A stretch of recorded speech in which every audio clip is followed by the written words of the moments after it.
historia de la enfermedad actual. He estado viendo que se maneja muy bien en los antecedentes, están describiendo bien esos aspectos, están describiendo también bastante adecuado los que han hecho el examen físico, lo están haciendo bien, pero donde casi todos han tenido dificultad es en la historia de la enfermedad actual, ¿ya? Que es donde tenemos que optimizar habilidades. Así que un poquito vamos a repasar eso también. Dentro de lo que es el interrogatorio está la filiación, los antecedentes personales, familiares, patológicos y la enfermedad actual. Dentro de lo que es la filiación, obviamente vamos a tomar en cuenta muchos aspectos del paciente desde un punto de vista general: edad, sexo, el grupo étnico, ocupación, lugar de residencia, tipo de alimentación, hábitos de vida. Si bien más adelante están las diapositivas específicas, en realidad no es tan complicado citar alguna importancia de estos aspectos. Por ejemplo, edad. Los pacientes pediátricos, ¿cuál es la patología más frecuente? Desde un punto de vista gastrointestinal. Los procesos infecciosos, ya sea virales, ya sea bacterianos. En el adulto, los procesos más crónicos o asociados, porque también se enlazan a los tipos de alimentación y a los hábitos de vida. Entonces, es difícil encontrar un bebito o un niño con gastritis. Es difícil. No es imposible, pero no es algo habitual. En casi la mayoría de las patologías en los niños pues son de origen infeccioso. Salvo algunas excepciones, como las que tuvieran antecedentes de enfermedades genéticas o malformaciones de algún tipo, atresia de esófago, alguna disfunción, ano imperforado, etc. Situaciones un poco más raras y poco habituales. En el adulto entonces van ocurriendo cosas más de a poco, más crónicas y siempre asociadas a patologías recurrentes o a hábitos de vida. Y no solamente desde un punto de vista de estómago, ¿ya? Porque el sistema gastrointestinal abarca todo, incluyendo hígado, intestinos. Entonces, en el adulto también van apareciendo patologías como las neoplasias, ¿no es cierto? Como los divertículos, las patologías hepáticas, ¿no? La cirrosis, la hepatopatía crónica, posetílica o postviral, etc. Dentro del grupo étnico no vamos a mencionar muchos hallazgos. Dentro de lo que es sexo, hay patologías más frecuentes en el hombre y más patologías frecuentes en la mujer, ¿ya? También van asociados a los hábitos de vida, que han ido cambiando esta incidencia de hábitos según género también, porque si revisáramos literatura antigua, por ejemplo, el etilismo, el tabaquismo estaba más asociado al sexo masculino, ¿ya? Y actualmente no es tan así, está como que ya emparejada la casuística. Algunas regiones, el género femenino es el que lleva mayor incidencia en tabaquismo, por ejemplo. Entonces no está tan ya inclinada la balanza. La ocupación tiene algo que ver con el desarrollo de enfermedades. Sí. Siempre, por el tipo de exposición. A ver un ejemplo. Como nuestro paciente ahora, ¿no? Que era joven y padecía de asma y María para parrillero. Muy bien. Y desde un punto de vista digestivo, ¿qué pudiera alterar la ocupación? Un taxista. Muy bien, un taxista. Una persona que está al volante varias horas al día, ya poca hidratación, sin movimientos, pocos movimientos peristálticos por los propios movimientos que tienen que hacer fisiológicos. ¿Qué ibas a decir tú? No, que a la mayoría de veces los cólicos se alivian con una posición de flexión. O sea, yo no de varios. No, estamos hablando de la ocupación más que de la posición. Ocupación. Los costureros también al emanar el olvido de las telas y todo eso tienen problemas pulmonares. Pero estamos hablando del directivo, mano. Oficinistas, ¿Por qué? porque generalmente paran sentados en sus escritorios mucho tiempo. Ya, estas están bien. Y si les digo que la mayoría de ustedes va a padecer de gastritis, ¿por qué? Mala alimentación. Aquí están las dos causas. El tipo de alimentación y el estrés. ¿Ya? Dependiendo de el tipo de oficio dentro del área que se dediquen.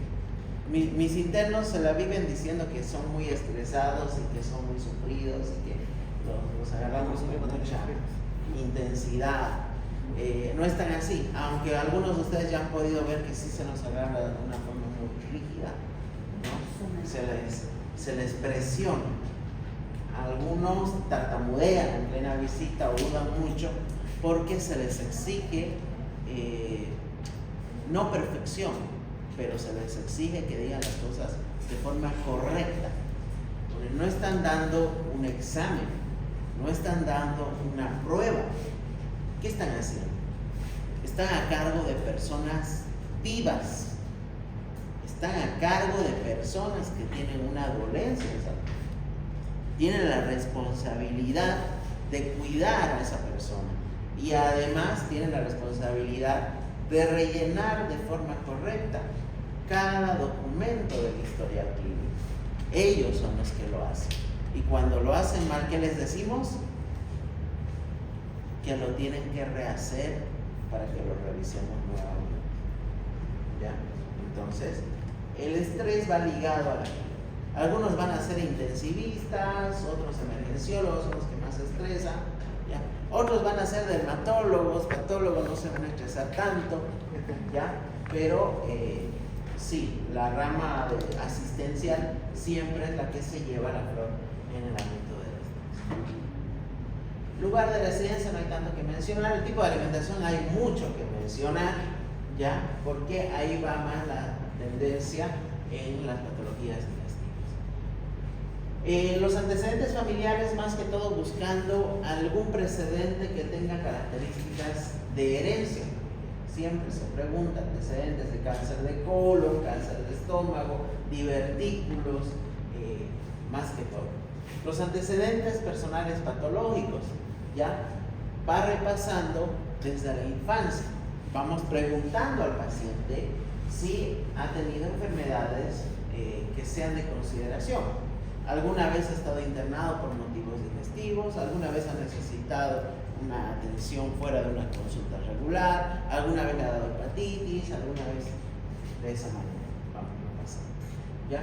Entonces vamos buscando enfermedades primarias y también trastornos u otras enfermedades de otras áreas, otro tipo, pero que tengan repercusión en el sistema digestivo. ¿Ya? Por ejemplo, un paciente con insuficiencia cardíaca, ¿ya?, puede tener hepatomegalia. ¿Por qué? Porque no está subiendo correctamente la sangre y se está quedando en el... Por el éxtasis venoso. Entonces, no es una enfermedad pura digestiva, es una enfermedad cardiovascular, pero que está teniendo repercusiones a nivel hepático. Un trastorno, como decía una de mis doctoras esta mañana, un trastorno hidroelectrolítico. Ella decía hidroeléctrico, ¿no? Hidroelectrolítico. Un trastorno del potasio, del sodio, ¿ya? Una hipocalemia puede causar un ilio. ¿Saben qué es ilio? Una disminución o una abolición del peristaltismo. Deflexiones de sodio y potasio pueden causar parálisis en los movimientos peristálticos intestinales. De hecho, una de las cosas que pide un cirujano cuando está viendo un abdomen es un ionograma justo para saber que no tenga eso. Entonces, un trastorno hidroelectrolítico puede denotar también ya en trastornos gastrointestinales y es algo más metabólico, pero también está casado, está ligado. Entonces, a eso se refiere buscar alguna otra enfermedad, pero que tenga una repercusión en el sistema digestivo. Los trastornos gastrointestinales actuales, que lo vamos a mencionar en la historia de la enfermedad actual, atopías o alergias, ¿ya? ¿Por qué estamos hablando de alergia en el sistema digestivo? Porque si algo que comas, que tiene una reacción alérgica. Sí, fuera del rash común que pueda aparecer, angioedema, etcétera, hay patologías más puntuales, más específicas, que pueden tener una repercusión más crónica y subclínica, o sea, con pocos síntomas o poco sospecha de que es una reacción alérgica, como es la enfermedad celíaca, ¿ya? La intolerancia al gluten. Ah,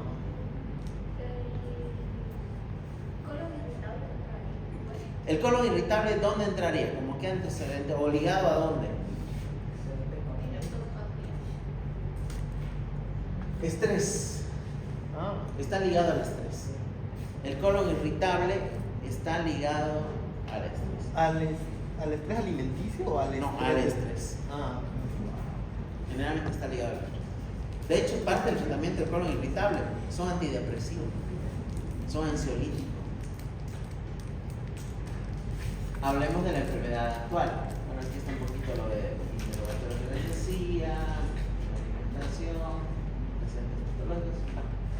¿Cuáles son los signos y síntomas más habituales o más comunes que el paciente va a quejarse cuando vaya a la consulta?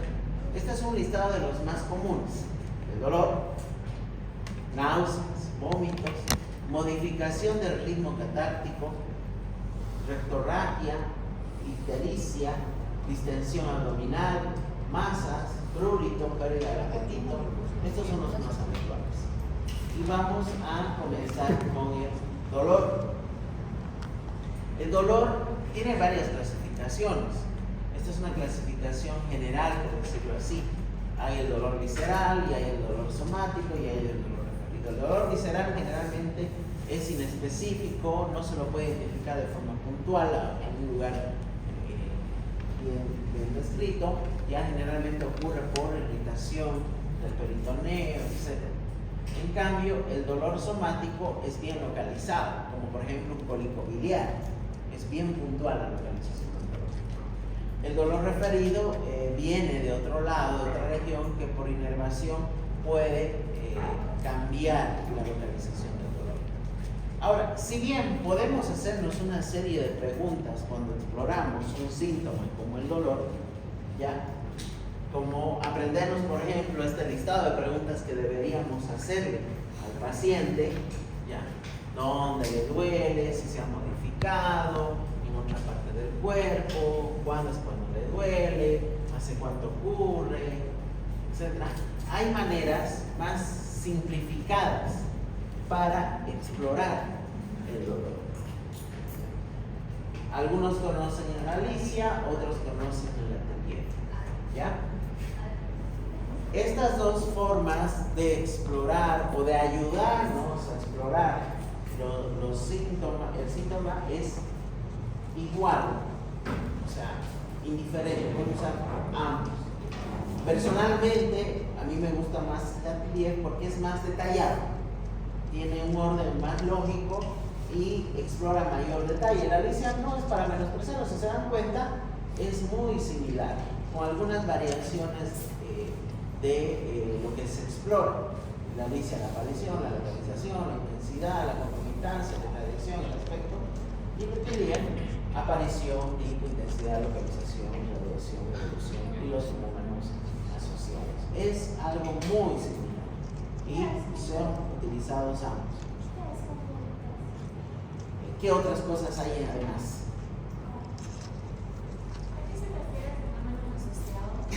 Otros síntomas, lo mismo que concomitancia, otros signos o síntomas que tenga el paciente.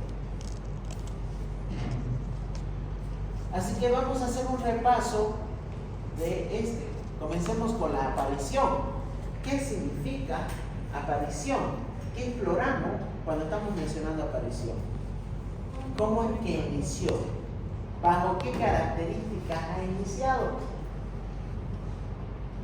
Si apareció de golpe o de a poquito, en pocas palabras, de un momento para otro o de forma insidiosa, suave y fue incrementándose. Entonces, la aparición puede ser de inicio brusco, abrupto, agudo, de un momento a otro. O puede ser paulatino o insidioso, de a poco, de poquito, progresivo. Lo primero que tenemos que preguntar al paciente, ese dolor que usted tiene, puede de un momento para otro, o de a poquito ocurriendo, aumentando. Puede presentarse de las dos maneras. Ya, a eso se refiere con aparición. El tipo de dolor. El tipo de dolor se refiere a las características de la percepción del dolor. Esto es complicado explorar el paciente, porque muchos pacientes no saben explicar el tipo de dolor. Ustedes le preguntan cómo le duele y el paciente va a decir, me duele. No esperen que el paciente les diga de forma puntual el tipo de dolor. No lo van a decir. ¿Por qué? Pues porque no son médicos, porque no saben el lenguaje técnico. ¿Ya? Aquí hay un listado de diferentes tipos de dolor. El dolor cólico, que también se llama retorcijón, el dolor constrictivo o opresivo, el dolor fungitivo o punzante o lancinante, el urente o el quemante, que está también lancinante, el fulgurante, el transfixiante, taladrante, desgarrante, gravativo, pulsativo, exquisito. Hay varios tipos. ¿Y cómo abordamos nosotros el saber cómo le duele? ¿Cómo le van a preguntar al paciente? Yo sé que lo saben, a ver, díganme.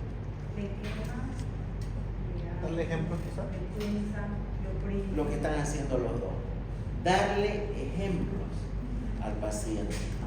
Tienen que preguntar al paciente no cómo le duele, sino qué siente.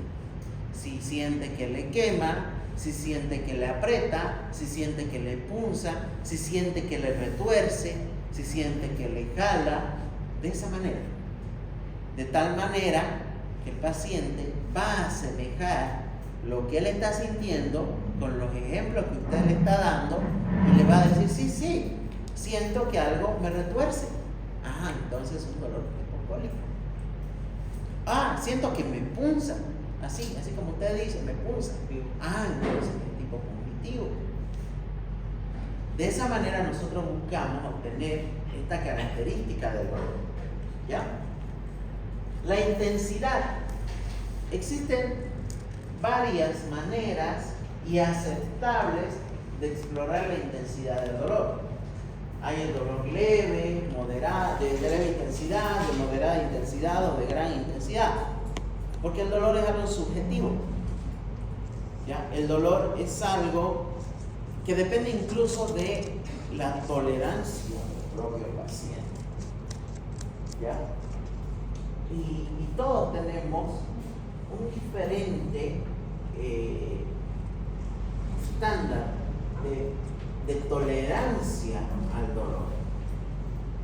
¿Ya? Algunos tenemos un umbral más bajo, otros tenemos un umbral muy alto a la percepción del dolor. Entonces hay pacientes que con un nivel que para uno es 2, para otro va a ser 10, muy sensible, y otros al revés. Entonces, aquí incluso hay algunos rostritos que ejemplifican la facies álgida de un paciente, desde poco expresivo hasta muy expresivo. Podemos mencionar el dolor como que es leve, moderada o de gran intensidad, o lo ideal, si se puede, si logramos que el paciente lo haga, mejor, que es asignarle una escala numérica al dolor. Y esa escala numérica va en la percepción propia del paciente de qué tan fuerte es. Entonces se le pregunta al paciente, del 0 al 10, ¿cuánto le duele? Y le damos ejemplo. 0 es nada de dolor. 10 es un dolor que usted hasta llora, que no lo puede soportar. ¿Qué número usted le pone al dolor cuando ha iniciado, cuando ha comenzado el dolor? Y ya el paciente les va a decir, a mí me dolía un 3, a mí un 5, a mí un 7. a mí un 8. ¿Ya? Entonces, esa es la forma. Entonces, sirve que ustedes coloquen leve, moderada o gran intensidad, y también sirve, y si es mejor, si se puede, asignarle una escala numérica, ya dándole ese ejemplo al paciente.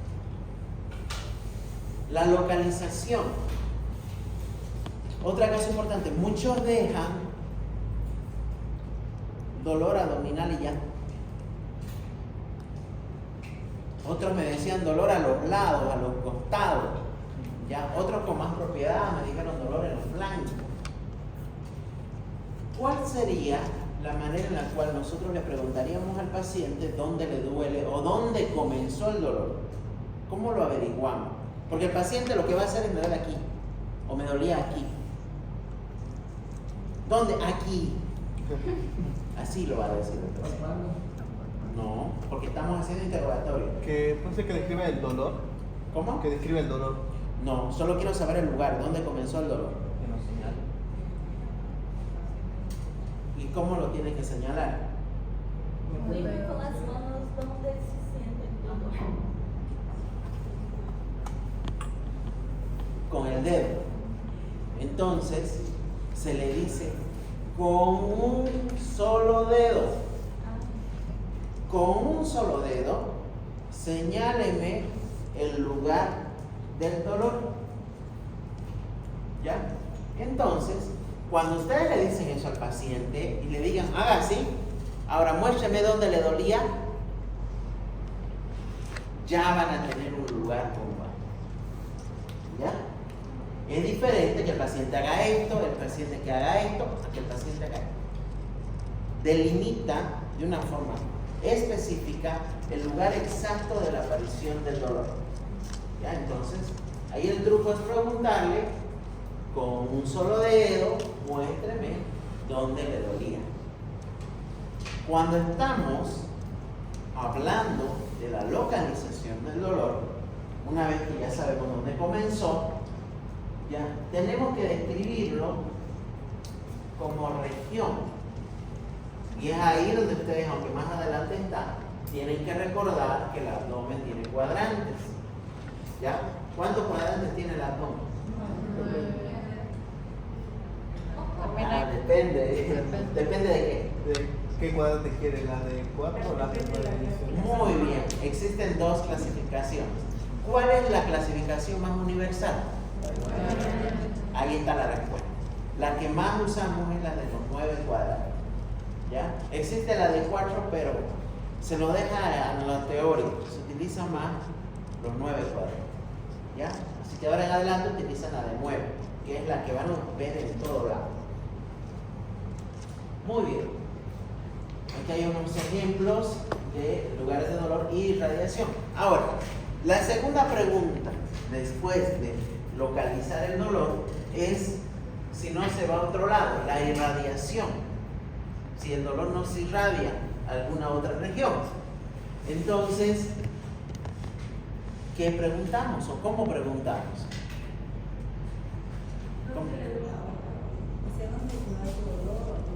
Muy bien.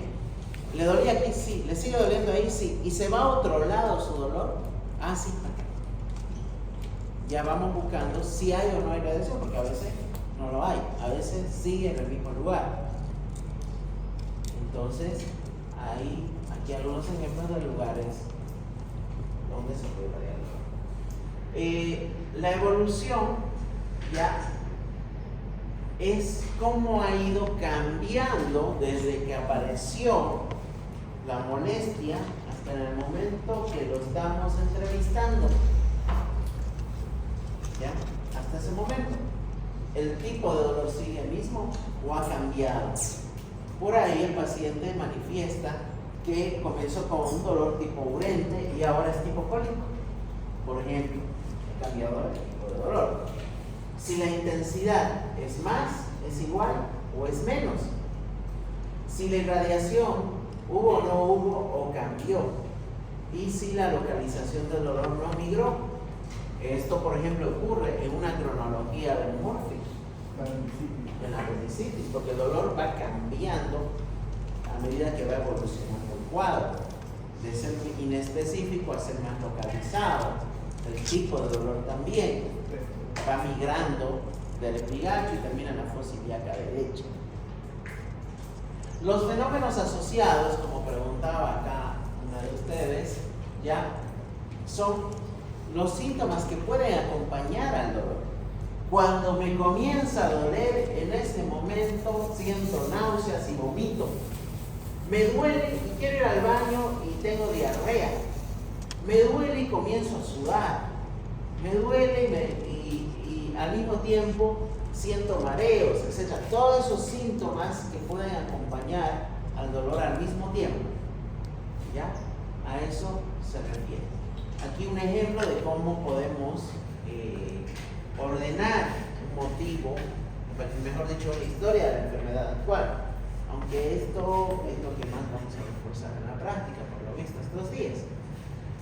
Paciente refiere, hace más o menos 12 horas el inicio súbito, tipo opresivo, de intensidad 3/10, localizado en el epigacho, sin irradiación. Posteriormente, hace 2 horas, el dolor migra a fosa ilíaca derecha, aumentado de intensidad a 10/10, asociado a alzas térmicas no cuantificadas. Cuando tratamos de armar una sintaxis de este tipo, el objetivo es que el lector, cualquier médico, cualquier situación que vaya a leer nuestra descripción, sepa orientarse en todo lo que ha sucedido, sin poner palabras de más ni de menos, usando lenguaje 100% técnico, pero de una forma puntual. ¿Ya? Esto es lo que estamos buscando que desarrollen ustedes, esa capacidad de redacción. Entonces, nosotros estas semanas, por lo menos esta y la otra, ya estamos explorando esa capacidad que ustedes tienen. Así que como he percibido que es su punto más débil, es lo que más vamos a practicar en primera instancia. ¿Ya? Eso es lo que ha arrojado mi primera pesquisa. Tengo una pregunta, ¿qué paciente tiene apendicitis?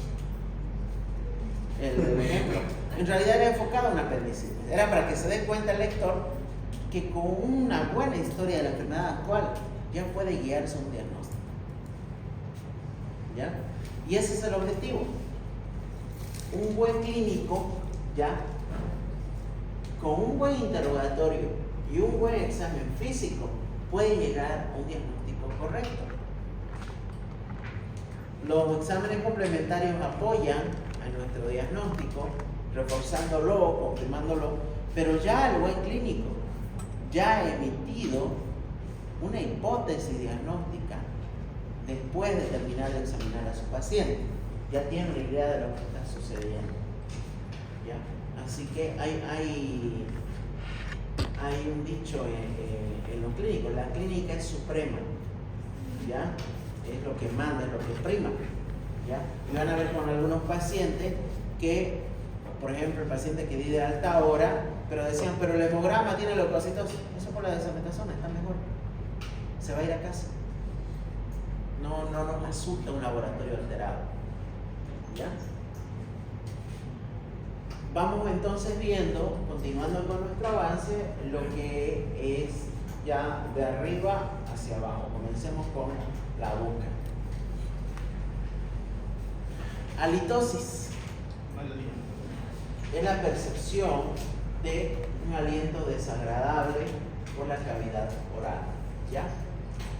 Esto puede tener muchas causas, locales, incluso sistémicas, incluso secundarias a fármacos. ¿Cómo? Falla renal. También Por un coma. son estigmas urémicos. ¿Sí? Causa local, la más habitual. Focos sépticos, o sea, caries, abscesos dentarios, calcio en dietas amigdalinas, etc. Causas sanguíneas.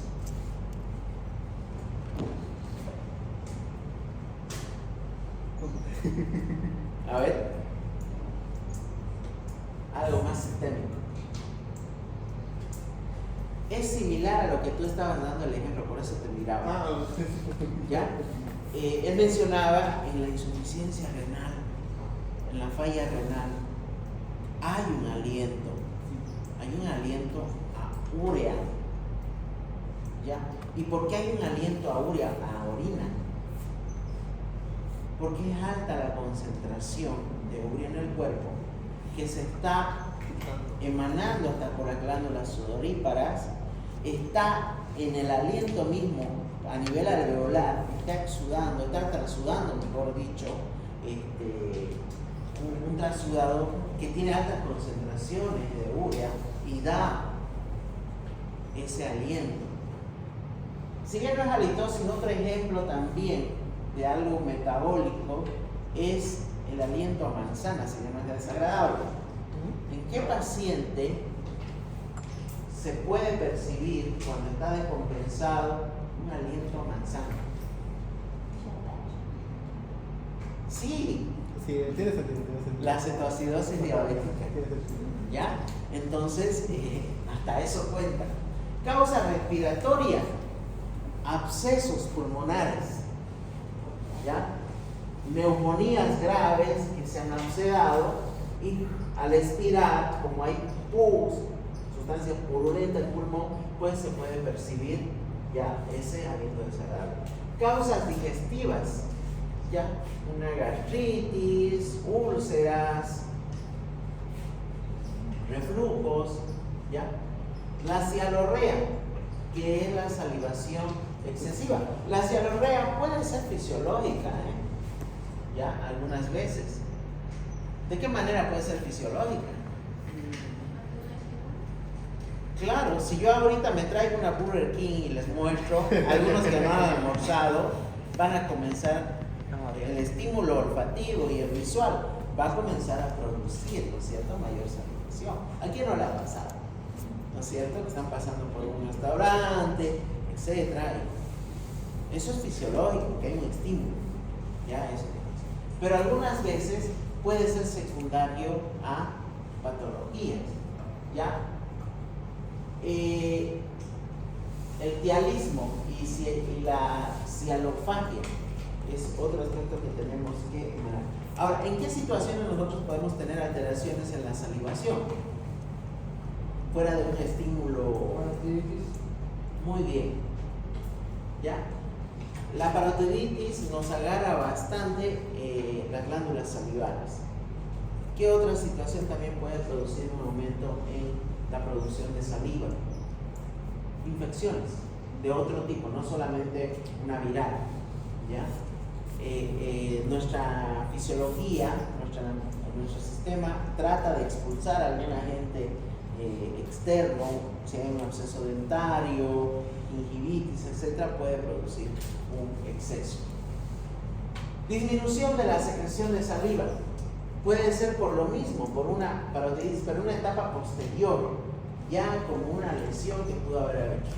Puede haber obstrucción de las glándulas salivales, ya sea por algún proceso infeccioso, ya sea por alguna tumoración. ¿Ya? No nos olvidemos que la parotiditis no solamente afecta a las glándulas salivales, ¿ya? Puede afectar páncreas y puede afectar también, ¿qué otra órgano?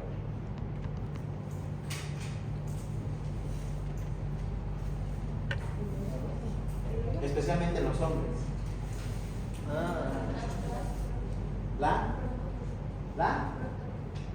Él dice próstata. Puede provocar infertilidad. Los testículos se descenden y lo destruyen. ¿Cómo se llama esto? ¿Ya? Entonces, por eso decía particularmente en el hombre. Las células. No es algo habitual, pero también se da a propósito del caso. ¿Qué es el bruxismo? Rechinamiento de los dientes. ¿A consecuencia de qué puede ser? Trastornos del sueño. Trastornos del sueño, muy bien. ¿Qué más? Tétanos, sí. Estrés es la causa más común. ¿Algo más común en los niños? ¿Qué? Está bien, pero está mal decir bichos. Parásito. Ya no usen el término bicho, ¿ya?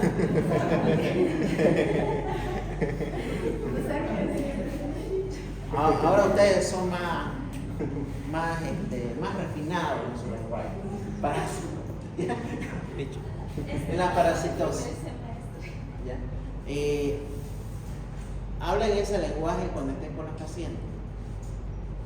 ¿Por qué? Porque lo Para mejor que de no la- lo relacionan. Eso. Si bien entre nosotros debemos de hablar de una forma propia, una forma correcta, con el paciente nos tenemos que adaptar a él. Cuando estamos con el paciente, no comiencen a hablar en tecnicismo, no le van a entender. A veces ya no se da cuenta uno. Señor, usted tiene bruxismo por parasitosis. Me voy a morir. El paciente capaz que le pregunte, ¿me voy a morir? ¿Qué le van a decir? Señor, usted está rechinando los dientes en la noche porque tiene bichos. ¿Cómo tiene que ver un bicho con mis dientes? Y ahí se les explica, ¿no? Pero cuando estén con el paciente, ustedes se acomodan al nivel cultural y del lenguaje del paciente. Van a tener pacientes en distintos niveles, ¿ya? Yo tengo pacientes que me discuten términos. Tengo pacientes que yo les digo resultados de sus estudios y ellos saben y conocen.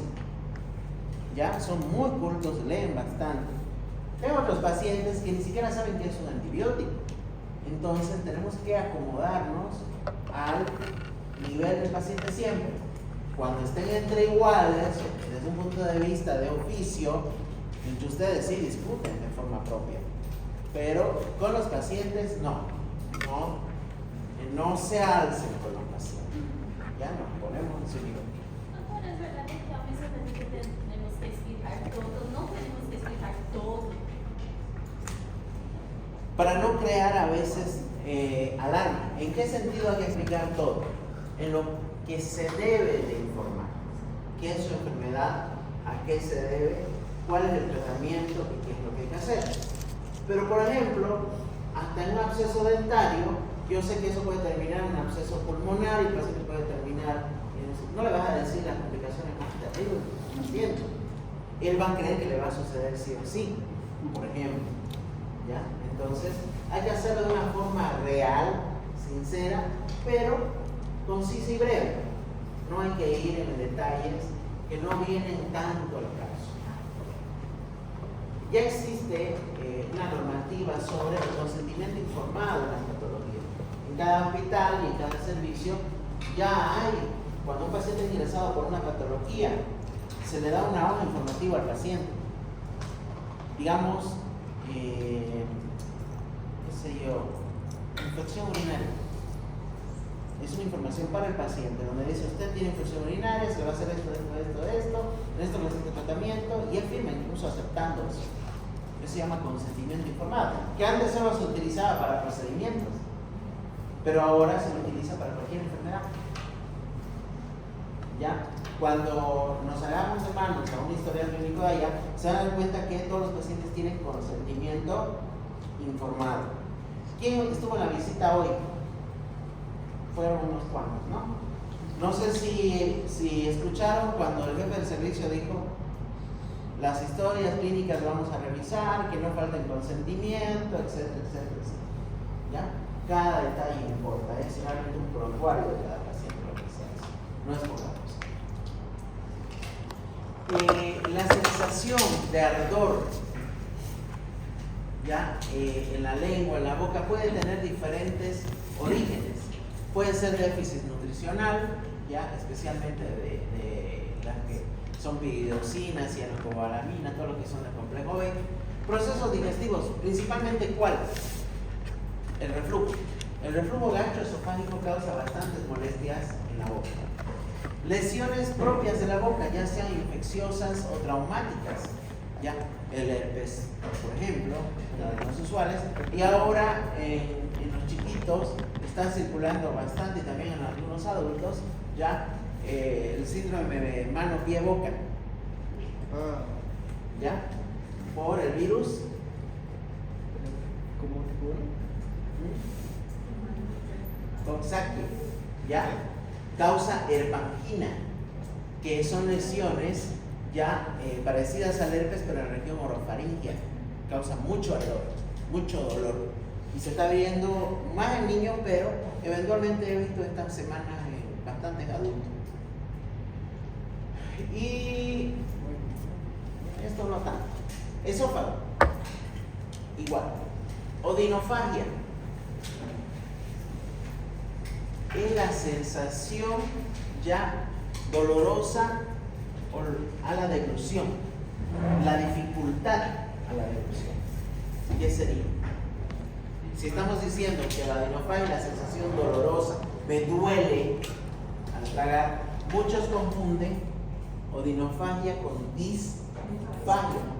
Entonces, ¿cuál sería la diferencia entre odinofagia y disfagia? No puede uno tragar y otro que duele tragar. Odinofagia es dolor y disfagia es dificultad, que no siempre va a ser dolorosa. No puedo tragar, no me duele, pero no puedo tragar, no logro. Regurgito. Como la rabia. ¿Ya? Entonces, hay mucha confusión en términos entre estas dos. Eso es bueno mencionar. La odinofagia puede tener diferentes tipos de motivos. Puede ser local por una infección, una faringitis, una angina, lo que les decía hace rato, una sinusitis también puede causar dolor a nivel orofaringeo por el goteo posterior, la inflamación que hay, ¿ya?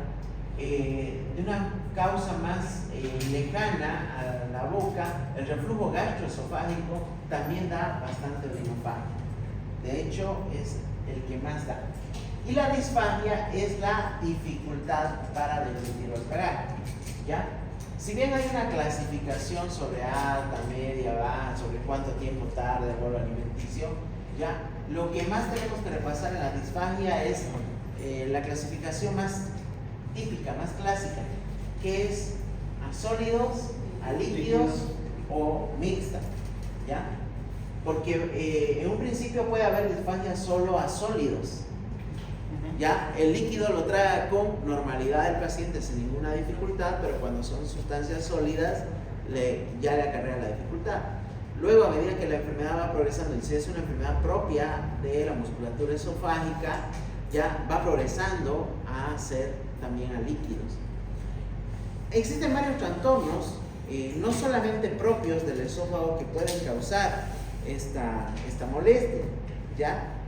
Se ve bastante trastornos deglutivos o deglutorios en los pacientes que han tenido lesiones neurológicas centrales. ¿Ya? Los pacientes con accidentes cerebrovasculares ya pueden tener también dificultad ya o alteraciones en la inervación de los músculos deglutorios. En consecuencia, por más que el esófago esté en condiciones normales, ya si la inervación está alterada y el control deglutorio está alterado, no pueden tragar bien. ¿Ya? Entonces los pacientes neurológicos también pueden padecer de disfagia. Pirosis. ¿Qué es la pirosis?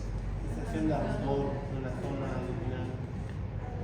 También es bastante común, ¿ya? ¿Y cómo la describiría el paciente? ¿Cuál es el término vulgar que el paciente nos dice? Me quema. Me pica. Esa sensación de ardor retroesternal que va a experimentar. Siento que algo me arde de aquí atrás, que viene de la boca, del estómago, hacia arriba. Así le va a describir el paciente. ¿Qué es la hematemesis? Secreción salina sanguinolenta. Ando renegando con una paciente que internaron por epistaxis, que en realidad solo es epistaxis, porque la internaron con hemoptisis. Ya no se le da alta inmediata, porque un paciente cuando ingresa tiene que estar 48 horas en observación antes del alta, se ve mañana. Esa paciente que vieron esta mañana, ya los que pasaron visita, que la describieron como sospecha de tuberculosis, hemoptisis. La neumonía típica. No, una señora estaba solita. Es una epistaxis, una sinusitis que sangró, la paciente sangró por la nariz y comenzó a expulsar por la boca también algo de sangre horas después y creyeron que estaba sangrando de vía respiratoria baja, a tal punto que la internaron asustados. ¿Ya? Entonces, ¿a qué va esto? La hematemesis y la hemoptisis hay que saberlos diferenciar y hay que tener claro qué está sucediendo y no solamente limitarse a lo que dice el paciente. El paciente ha ido a su consulta del colega diciendo, Estoy tosiendo con sangre. Estoy botando sangre. Cuando un paciente va por esa queja, hay que explorar las características del sangrado.